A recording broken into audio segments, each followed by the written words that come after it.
Appamada's programs and facilities are supported through your generosity. Your support really does make a huge difference. You'll find a link for contributions on the website at appamada.org/contribute. Thank you so much.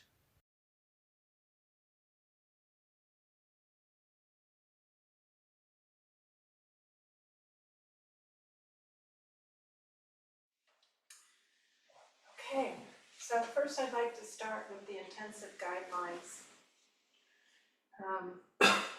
So, first of all, welcome to the Appamada May 2024 one-day sit plus. The theme for this intensive is Metta, the Metta Sutta, Metta retreat, or Metta meditation, I should say. So practice intensives, as you know, are a gift we create for ourselves and each other. It is a gift of space, silence, respect for each other's containment, and an expression of mutual care through our work and practice together. Please take advantage of this rare opportunity by bringing yourself wholeheartedly to your practice in every moment. Silence is our most important container. Make every effort to mindfully maintain silence, except during practice discussion, group inquiry, and any question and answer period following talks. During work periods, keep silence except for the briefest possible questions or discussions necessary to the work. Do not make eye contact or signal each other, protecting each other's practice.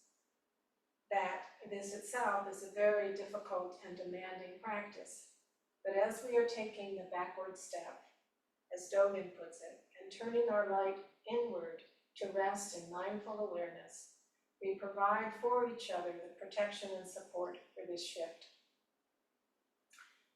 Notice the natural tendency to scatter your energies within a transition from zazen to standing, from meditation periods to work periods, meals and breaks.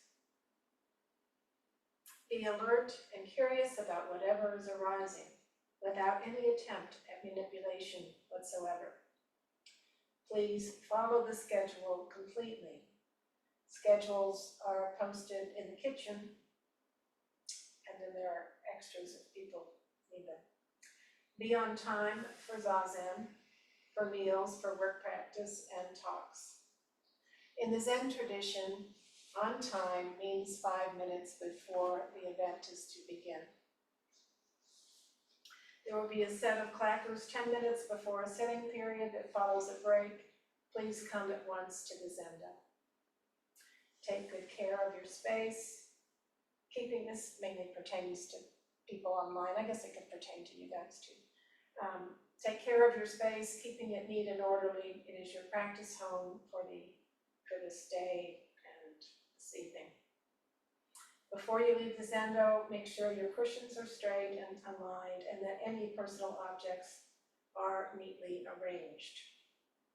You may change for a chair or bench or get an additional cushion or support during any break, including walking meditation.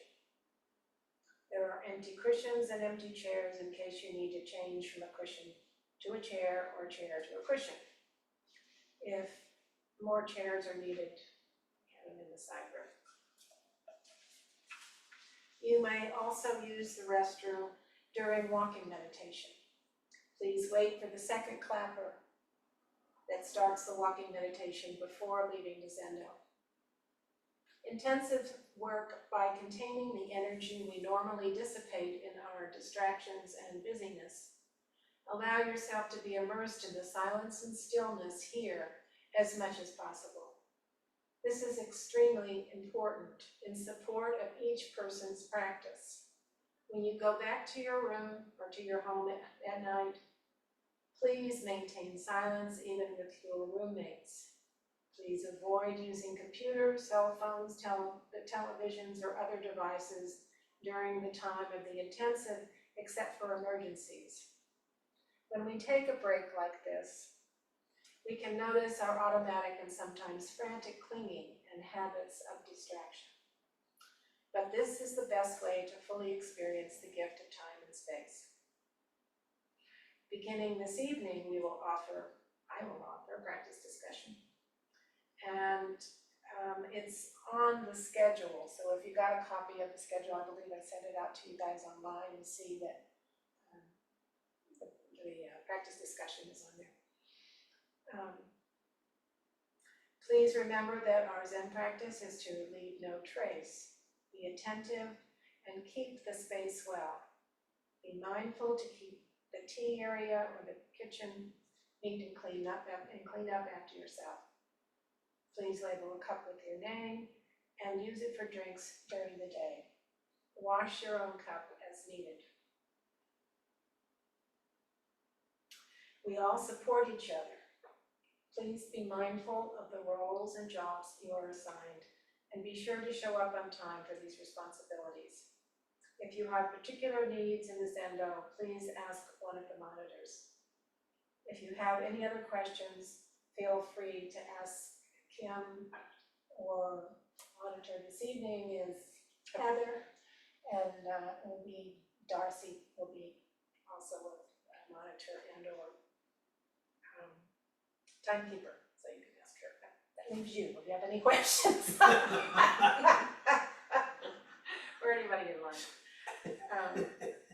If you feel ill or distressed, please let the monitors or me know.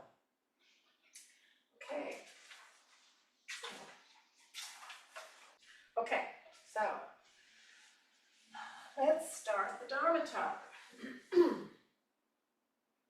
So welcome everyone. I'm glad you're here with us today, or with me today. It's nice to have you here, even a small, intimate group. I'd like to start with what my intention is for this short intensive. And it is basically that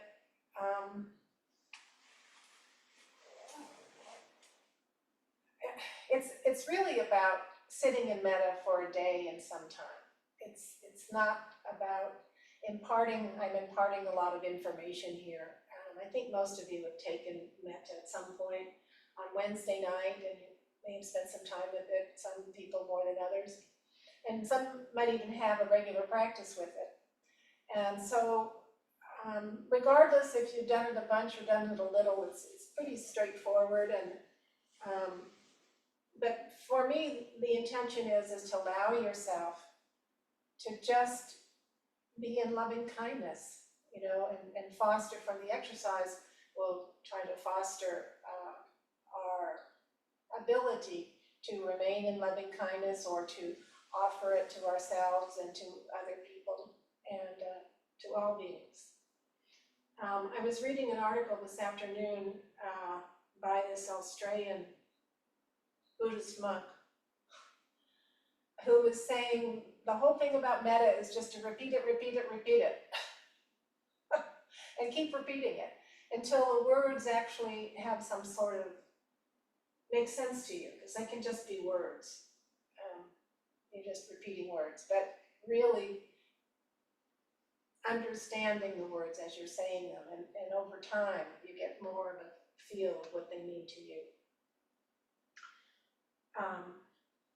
So as I say, we'll be looking at, we'll start with metta for ourselves, metta for someone we really care for, and then we'll just go on out from there. And each time we meet, or that I present before you, will increase, we'll go further, we'll extend it further. So that's the idea. So, if that seems clear to everyone, I'll continue. Some of this is really basic about metta, but it never hurts to go over it, I guess. So, metta, what is metta? Metta is a Pali word meaning loving kindness. They have the similar word in Sanskrit, Maitri, which also means loving kindness. And it's translated as benevolence, loving kindness, amity, goodwill, and sometimes friendliness. Or I even saw it recently in, I guess it was the April 2024 Lion's Roar, as unstoppable friendliness, which I think is really interesting. Somebody coined that recently. And the cultivation of benevolence, as we know, is a popular form of Buddhist meditation. You hear about it all the time, and there are all sorts of retreats on it. You also probably know that Metta is one of the 4 Brahma Viharas, or the divine abodes, along with compassion, sympathetic joy, and equanimity. And that Metta leads to a meditative state by being counter to ill will. So this is what we're doing, is countering ill will, any ill will that we may have. And it removes clinging to negative states of mind by cultivating kindness to all beings. I found in Wikipedia, I figured since Joel could admit to doing it, I could too. In Wikipedia, they talk about the far enemy of metta, and the far enemy is hate or ill will. And the near, and then of course that's the opposite of metta, loving kindness. And the near enemy, which superficially resembles metta, but is in fact more subtly in opposition. And that near enemy is specifically attachment or greed.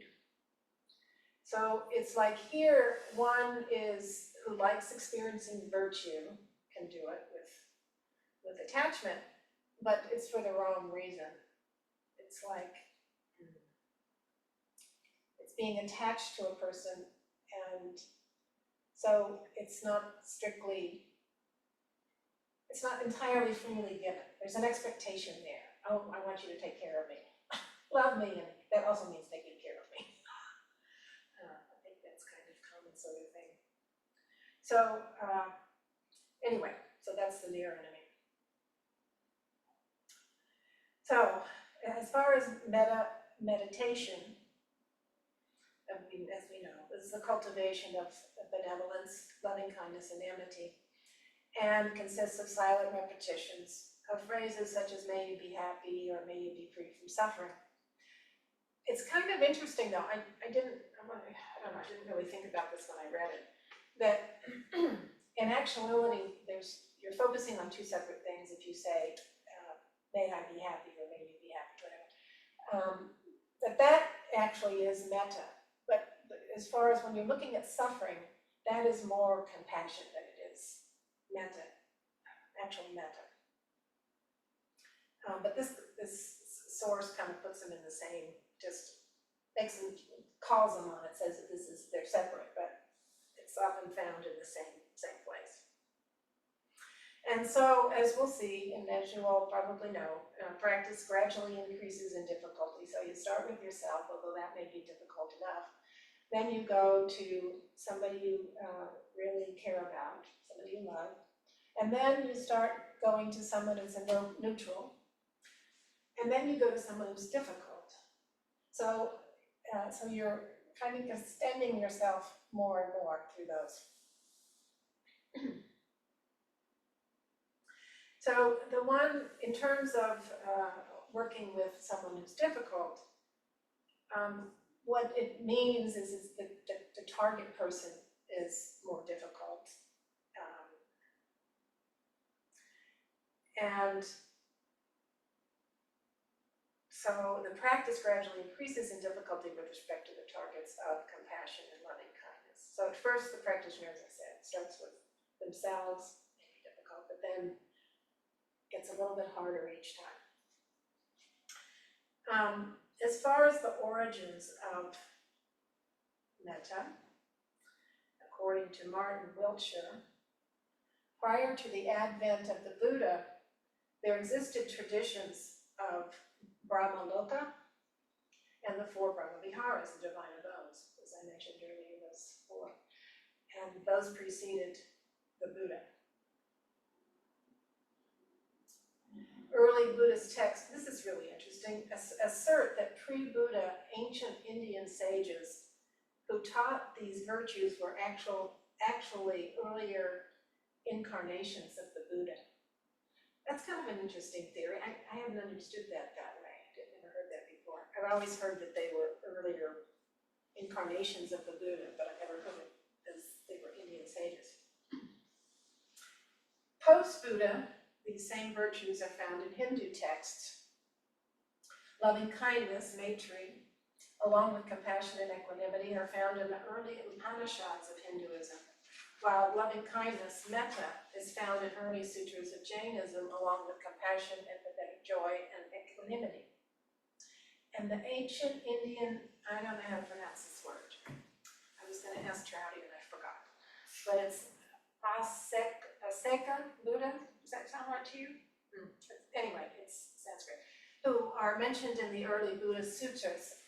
Those who lived before the Buddha mention all four immeasurables and Brahmaviharas, and they are claimed in the sutras to also be previous incarnations of the Buddha. So, according to Ian Harris, the Buddhist scriptures acknowledge that the Metta concept containing four Brahmaviharas meditation practices did not originate within the Buddhist tradition, and this kind of proves that this other stuff that we're talking about. But in the Pali Canon, the term metta appears in many texts, such as the Kakakupama Sutra and the Karaniya Metta Sutta. And other canonical materials, such as the Padisambhi Dhammaga, elaborate on it as a practice. Yet other canonical sources, such as the Abhidharma, underline the key role of benevolence in the development of wholesome karma for better birth. So it's a different idea. One is thinking of it in terms of the divine abode, and the other is you're thinking of karma. So what are the benefits? If we look at the Pali Canon, they say that there's a number from practicing metta. One is that one sleeps easily. I wonder if they could put that in writing. What is in writing? Where are you going to go to? It doesn't happen. One sleeps easily, wakes easily, dreams no evil dreams. One is dear to human beings, dear to non-human beings. That sounds pretty good. The devas protect one. Neither fire, poison, nor weapons can touch one. One's mind gains concentration quickly.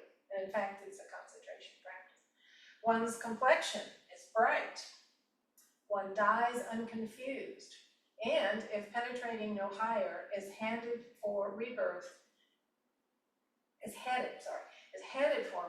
in the Brahma worlds. The Pali Canon also upholds fully ripened metta development as a foremost antidote to ill will, which I mentioned earlier. So I'm just going to read you a little bit more about this in the Pali Canon because I think it's kind of interesting.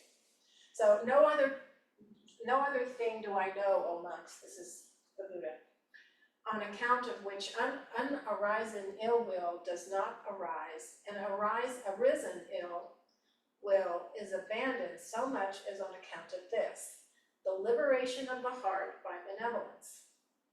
So, in other words, metta is good. You'll have a good heart, right? For one who attends properly to the liberation of the heart by benevolence, unarisen ill will does not arise, and arisen ill will is abandoned. The next quote is, monks, whatever grounds there are for making merit productive of a future birth, all these do not equal a 16th part of the liberation of mind by benevolence. The liberation of mind by benevolence surpasses them and shines forth bright and brilliant. So here we have another really good reason to be doing metta. We don't pay attention to merit, but they did back in the day. Some people do, some groups do. So, metta meditation is regularly recommended to the Buddhist followers in the Pali Canon. The canon generally advises radiating metta, and I think we did this with Peg, actually radiated all the four Brahma viharas in the 6 directions, so north, south, east, west, and then up and down. Yeah, okay. So I just want to mention another use or benefit of metta, and this is present day. It's from an article in Lines from May 2024 by Ralph Steele, who was a combat veteran and was suffering terribly from PTSD. And he relates his experience of using meditation to support his healing. It just really, really helped him. So he began with loving kindness to ease his mental, physical, and emotional pain, which I presume is pretty great if you're, a combat guy. Then, guided by the Four Noble Truths, I love the way he words this, or that's worded. This is the Four Noble Truths, right? He recognized his illness, examined the causes, treated and managed it through a safe environment to let love flow and to reach new levels on his team. He has a bunch of vets he was practicing with. He was in some other group, probably in AA, and people there really they looked harshly on him because he'd been a vet, so he killed people, so he didn't fit in with regular Buddhist people. They felt uncomfortable with him. So anyway, so he went to his pals, and then he could actually make progress and form this really nice group. So subsequently, he started with the Eightfold Path. So there you have the Four Noble Truths. And to manage his trauma, using loving kindness throughout. And so I thought that was really interesting. And lastly, cultivated loving kindness in speech, actions, and livelihood. And then right view, healthy thinking. And then he gained self-confidence, and it was developed with his group to work with life's difficult moments.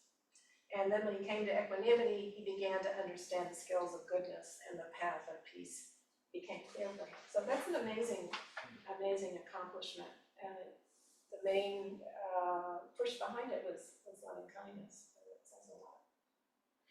Okay, I wanted to look at Sharon Salzberg for a minute. So what is meditation for Sharon Salzberg? She's talked a lot about it and written a lot about it. And this particular article is Discovering Your Capacity for Loving Kindness. And in the article, she's comparing it to Vipassana, which I don't really want to go into that, but basically she says Metta is a concentration practice, which I have never thought of it that way, but obviously it is. In concentration practice, you're just taking one object and just paying attention to that. In mindfulness practice, what they were saying is that you watch whatever's coming up, but in concentration practice, you're fixed on one thing. So that's what we're doing. We're looking at loving kindness, so, and the phrases and so forth. So anyway, okay, so then she was talking about there's no sense, she says you pay attention, in mindfulness practice, there's no such thing as a distraction, so you're paying attention to all of it. And then she says there's no sense in preferring one experience over another, since each experience is seen as having the same ultimate nature, which is the 3 marks of existence: impermanence, dukkha or unsatisfactoriness, or having no separate self. So that's how they work with it, mindfulness and insight meditation. So then you go to metta, and you're not focusing on the ultimate nature of phenomena. Instead, you're choosing this object of the meditation, which is, may I be happy, and you hold that phrase in your heart. And I love the way she says it. You hold it as if you're holding something very fragile and precious in your hand. So it's holding it very lightly. And as you cherish each phrase, distractions inevitably arise. So she says your head starts to hurt, or your knee starts to hurt, or you forgot something, you're supposed to call somebody and you forgot to. So when you're distracted, you drop all this distractions and you just come back, right? You come back. And to the chosen object, the phrase.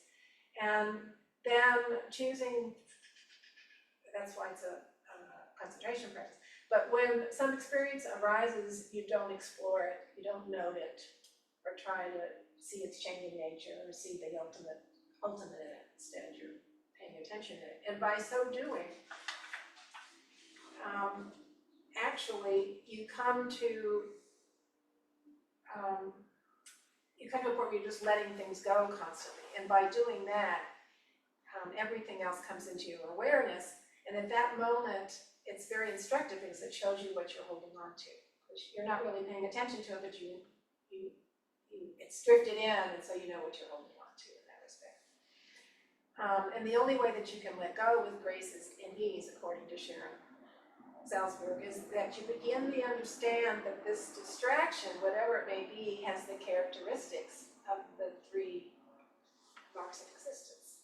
So, anicca, dukkha, anatta, impermanence, unsatisfactoriness, and then no separate self. So you don't have to fight it or fear it. And in the moment of letting go, without any intended development of wisdom, you find wisdom. You find wisdom and actuality. So ultimately, of course, the most powerful insight that comes from metta practice is the sense of separateness.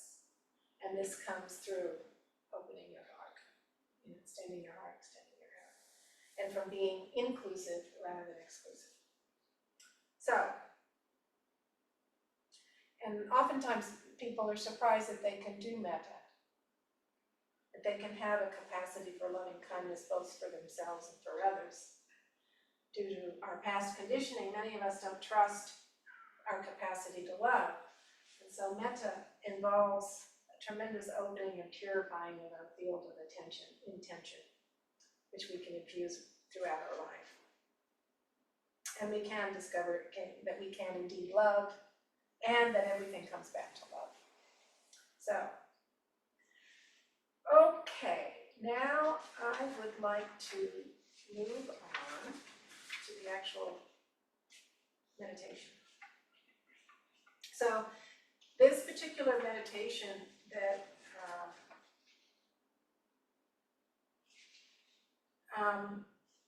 I'm doing comes from Gil Fronsdale. He's another insight guy. He's from Spirit Rock. He was actually a Zen guy before he became an insight person, so he has a lot of knowledge about both. And he works a lot with Metta. In fact, this is taken from the Metta Institute, and it's provided by him. I altered it just a little bit, but the rest of it, most of it's his. So, all right, so Metta, as I've said already 3 times, is that it's first practice towards oneself. And so some people often have difficulty loving others without first loving themselves or ourselves. So how we're going to start this meditation is we're going to kind of prime the pump first, just in case you might have difficulty getting into Metta to start with. So what that looks like is we're going to get in groups of, how many, you got 4? Oh, this is perfect. We're going to get into groups of 4 and 4. And so what we're going to do is just each person in turn in each group will offer a story about a time when they were offered some kind of loving kindness, and from a person or maybe from a pet, whoever, who loved them. So somebody who's loved you and has offered loving kindness to you. And so we'll just go around and I don't know how many minutes that will take. I think minutes. Oh, we have 4. Okay, 16 minutes, 4 minutes.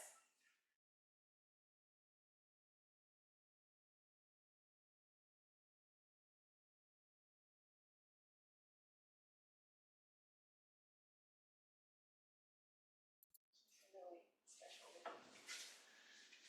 Okay, so how did that go? Well, I was just telling the folks here that it's important to, I know there was a lot of moving stuff here, very moving. And it's important to hold that as the reason why we do it is to kind of remember that as we're going through the practices through the whole, tomorrow as well. Just hold that in your heart when you start to do the metta, either for yourself or, for all the different people we're doing it. That's kind of the idea about it, is to hold that, because that's the loving kindness, either the one that you have yourself and or the ones that you've heard. So yeah, that's what I was going to say. Did you want to say something else? Well, I was impressed with everybody's story. A few things: the selflessness of the person that was loving to us, the selflessness in each of the persons, and also the sensitivity, of sometimes what in particular the person did for the other one was just so right, and so it's almost like it was a backward step kind of offering. It wasn't a showy kind of thing. So anyway, yeah. So, but I appreciate what you just said about keeping that feeling, keeping that sensation for ourselves as well as the others. Thank you. So I'm going way over time. I wanted to do one little meditation real quick, just for ourselves, just so we get a feel for that. So take us over time. Are you guys okay? Do you need a break or anything? Everybody good? Okay. So let's do a quick of that. All right, so I'm just going to kind of lead the meditation here.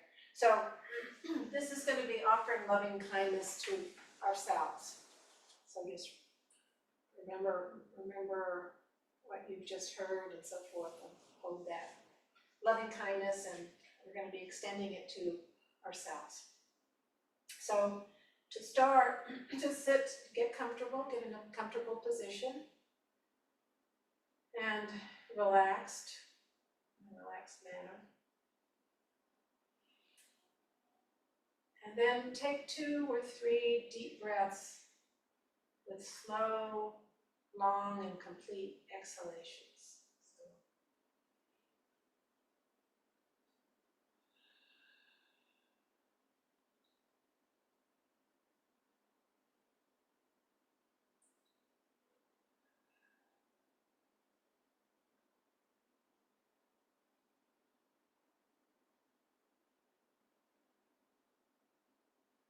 Just let go of any concerns or preoccupations. And just for a minute or two, feel or imagine the breath moving through the center of your chest in the area of your heart.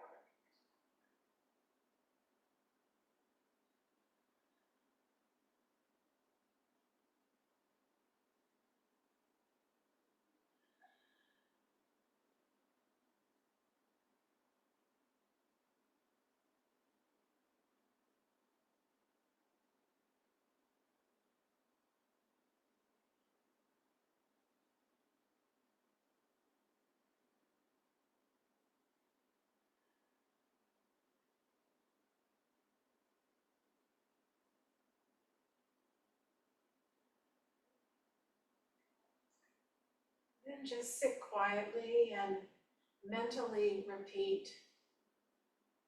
slowly and steadily the following phrases or something similar.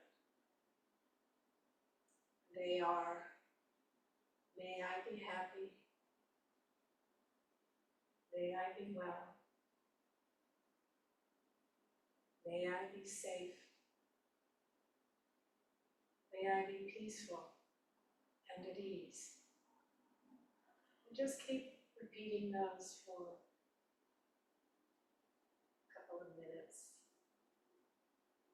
And allow yourself to sink into the intentions of the words the intentions that they express. So we're trying to connect to the intention of wishing ourselves or others happiness.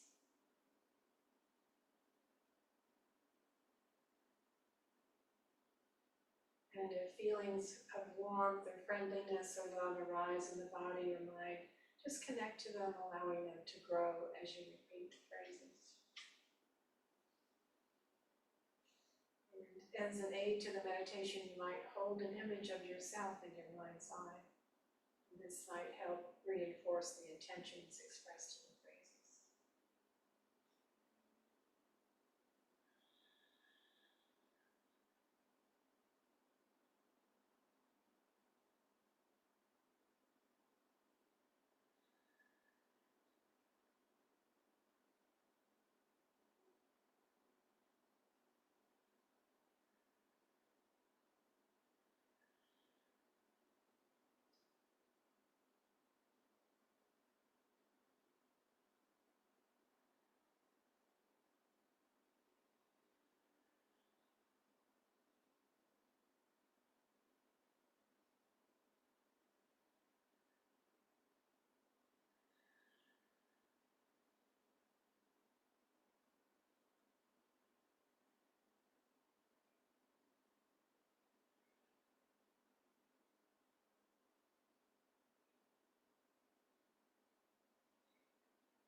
We can stop there for right now. We'll continue this tomorrow, and you can, we'll go to others beyond ourselves tomorrow. I'm just curious, how did that feel? Or people, does anybody want to share?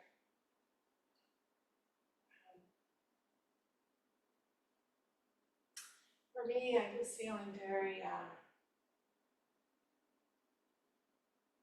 calm, especially calm, and really easy. I like this stuff. Okay. I think the priming of the pump worked. I think the priming of the phone worked, yes.